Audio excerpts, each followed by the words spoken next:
মানুষের হক আদায় করা ও কারো প্রতি জুলুম না করা। যারা অন্যের হক নষ্ট করে, জুলুম করে, তাদের মৃত্যু কিন্তু কঠিন হবে। রাসূলুল্লাহ সাল্লাল্লাহু আলাইহি ওয়াসাল্লাম বলেছেন, যে ব্যক্তি কারো হক নষ্ট করে মৃত্যুবরণ করবে, কিয়ামতের দিন তাকে সেই ব্যক্তির পাওনা দিতে হবে। আর এ ব্যাপারে আমাদের করণীয় কি? যদি কারো ঋণ বা হক বাকি থাকে, তা পরিশোধ করতে হবে। কারো প্রতি অন্যায় বা অবিচার করা যাবে না। মানুষের সঙ্গে ভালো ব্যবহার করা এবং দয়া প্রদর্শন করা। মৃত্যুর প্রস্তুতি নেওয়া ও সর্বদা আল্লাহকে স্মরণ করা।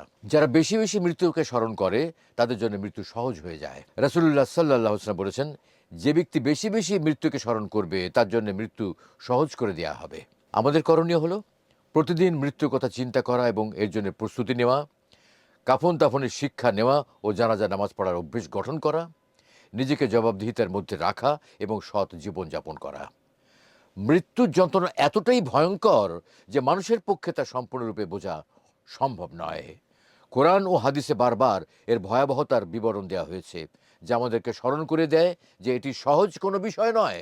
তবে যারা ইমানের উপর অবিচল থাকবে, নেক আমল করবে, আল্লাহর আদেশ মেনে চলবে এবং গোনাহ থেকে দূরে থাকবে, তাদের জন্য মানুষের হক আদায় করা ও কারো প্রতি জুলুম না করা। যারা অন্যের হক নষ্ট করে, জুলুম করে, তাদের মৃত্যু কিন্তু কঠিন হবে। রাসূলুল্লাহ সাল্লাল্লাহু আলাইহি ওয়াসাল্লাম বলেছেন, যে ব্যক্তি কারো হক নষ্ট করে মৃত্যুবরণ করবে, কিয়ামতের দিন তাকে সেই ব্যক্তির পাওনা দিতে হবে। আর এ ব্যাপারে আমাদের করণীয় কি?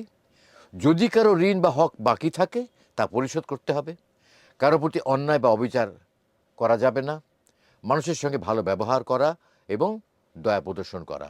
মৃত্যুর প্রস্তুতি নেওয়া ও সর্বদা আল্লাহকে স্মরণ করা। যারা বেশি বেশি মৃত্যুকে স্মরণ করে, তাদের জন্য মৃত্যু সহজ হয়ে যায়। রাসূলুল্লাহ সাল্লাল্লাহু আলাইহি ওয়াসাল্লাম বলেছেন, যে ব্যক্তি বেশি বেশি মৃত্যুকে স্মরণ করবে, তার জন্য মৃত্যু সহজ করে দেওয়া হবে। আমাদের করণীয় হলো প্রতিদিন মৃত্যুর কথা চিন্তা করা এবং এর জন্য প্রস্তুতি নেওয়া, কাফন দাফনের শিক্ষা নেওয়া ও জানাজা নামাজ পড়ার অভ্যেস গঠন করা, নিজেকে জবাবদিহিতার মধ্যে রাখা এবং সৎ জীবনযাপন করা। মৃত্যুর যন্ত্রণা এতটাই ভয়ঙ্কর যে মানুষের পক্ষে তা সম্পূর্ণরূপে বোঝা সম্ভব নয়। কোরআন ও হাদিসে বারবার এর ভয়াবহতা